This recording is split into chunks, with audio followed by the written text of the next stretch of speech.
Hey everyone, this is Michael from Barton Musical Circuits. This is a schematic walkthrough for the toggle router. This is a module, I'm going to just scroll around a little bit, that has a lot of inputs, has a lot of outputs, and has a lot of toggle switches, but it is not that complicated. It's kind of the same thing over and over and over again. And let's start at the inputs. Up here, we have our input wire pad. And then that goes to this op amp that is wired as a unity gain buffer. This op amp will just output whatever is put into it at a really, really low impedance while offering a really, really high input impedance. And the output of this op amp is getting sent to one side of these 5 toggles. These are all the A toggles for input A. And there's one for each of the outputs that it can be sent to, 1, 2, 3, 4, 5.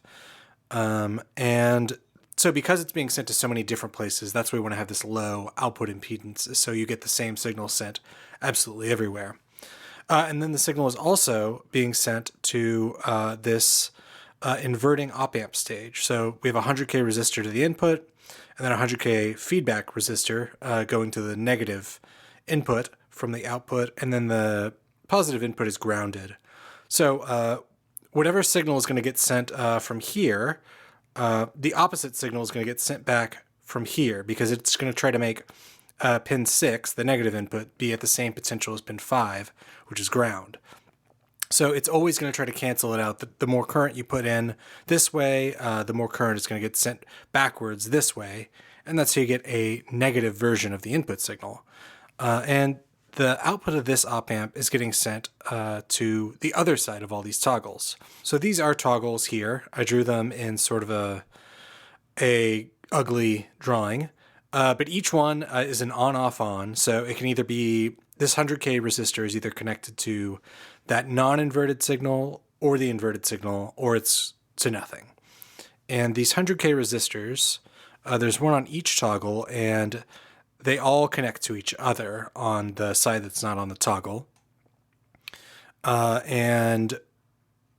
These all get sent to the negative input of this op amp, which is the output. So this is another inverting gain stage, 100K resistor in the feedback path, and it's going to do the same thing we talked about a minute ago, that it's going to try to equalize these two pins, sending the opposite signal backwards to the negative pin as is coming in from our toggle switches. And then it's also sending stuff to these output wire pads through a 1K resistor. Sorry for that weird jump. And that 1K is there just to protect from short circuits, or if you accidentally plug 2 outputs together or something like that. And yeah, so this is mixing all those signals there with the same gain. And so the way this gets our non-inverted output is it's taking the signal from the inverted version. So from over here, we have the negative version of the signal, and then it's being turned negative again over here, and 2 negatives cancel each other out and we get a positive. And obviously then to get our inverted outputs, we're taking the non-inverted versions of the input.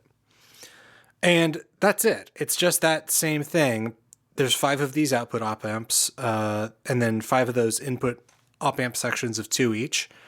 So it's just these 15 op amp sections all doing really, really basic stuff. And then we have this one extra op amp, so I used 4 quad op amp packages.